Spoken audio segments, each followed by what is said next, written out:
It has been a week of thankful PR from KTM, first with Tom Vial on Friday, and now with Chase Sexton.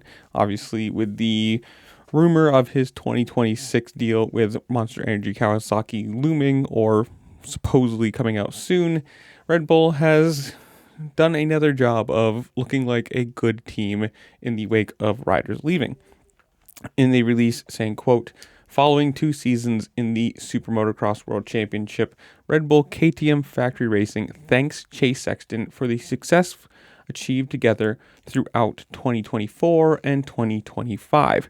KTM and Sexton dominated the AMA Pro Motocross Championship in 2024, winning 7 of the 11 rounds en route to earning the 450 MX title outdoors. Despite his title defense being cut short in 2025, this year's highlights came via a single overall victory at Washougal. Now, obviously, he didn't race this summer because who knows why. But in total, Sexton won 9 450 SX or main events on board the KTM 450 SXF Factory Edition, with 7 of those this year, including Anaheim 1's high-profile opening round, making for the winningest season of his Supercross career. Now, who knows where this is going to go? Obviously, the rumor is to Monster Energy Kawasaki. That seems to be the worst kept secret in sports at this point. And we'll see where that goes. Obviously, you have the Jorge Prado did not look very good on that bike, whether that was him quitting and not liking it or whatever. And also you have the fun little jabs from Jason Anderson saying he never had any problems because they gave him the fast one. Who knows? And then it's going to be the thing for KTM. When do they announce supposedly Eli Tomac going there? And then also, again, on the trade of riders, basically, when were we going to see the KTM and Jorge Prado thing announced? Who knows?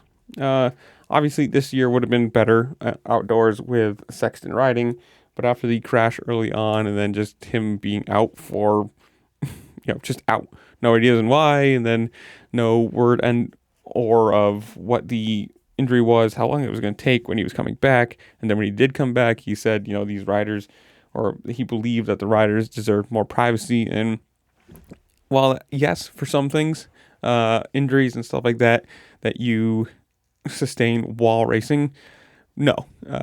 You're getting paid, especially these guys, the factory racing, the big names, should be championship riders.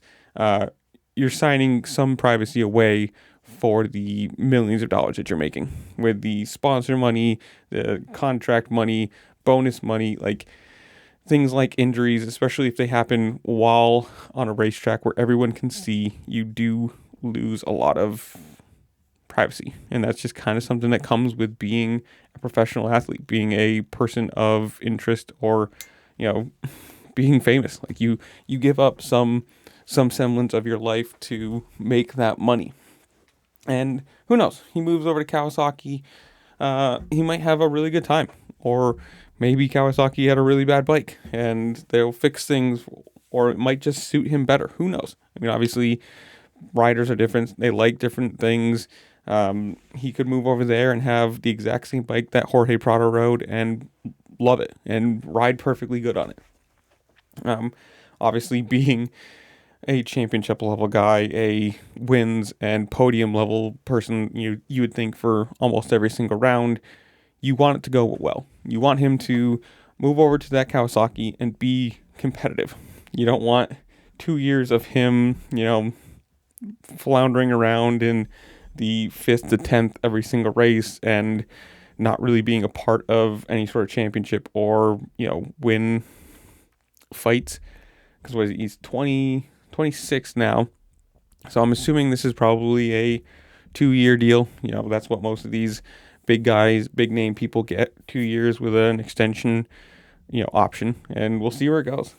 I would love to see him move over there, have it be competitive, and see what's going to happen, because you don't want him to move over to a different team, different bike, different, everything, and then just kind of fail.